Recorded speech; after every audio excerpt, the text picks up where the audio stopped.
Les pensées intrusives. Donc en général, des pensées qui sont douloureuses, anxiogènes ou basées sur une profonde peur que tu as. Ou alors, ça peut être aussi des pensées absurdes qui te font un peu paniquer et justement par leur nature un peu folle. Maintenant, heureusement, le truc avec les pensées intrusives, c'est qu'on a la solution. Et c'est une solution qui vient de soi une fois qu'on comprend les bases en fait du fonctionnement neurologique et cognitif du cerveau. Et si tu veux un post par jour pour mieux gérer tes émotions, abonne-toi. Il n'y a que deux choses qui peuvent donner assez de pouvoir à une pensée pour qu'elle devienne intrusive. Et c'est soit un besoin de contrôle, soit un besoin de certitude. Contrôle dans le sens où tu ne vas pas accepter la présence de cette pensée. Et donc, qu'est-ce que tu vas faire?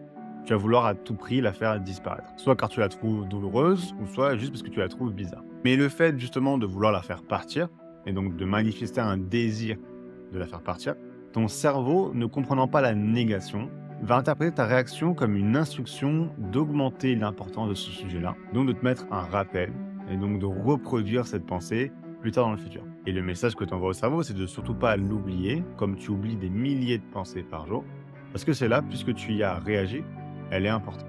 Et la certitude aussi joue un énorme rôle sur la persistance de cette pensée, car tout simplement, rechercher la certitude ou une recherche de réassurance sur quelque chose d'irrationnel égale obsession. Vouloir être sûr égale obsédé. Accepter l'incertitude égale une fluidité de pensée.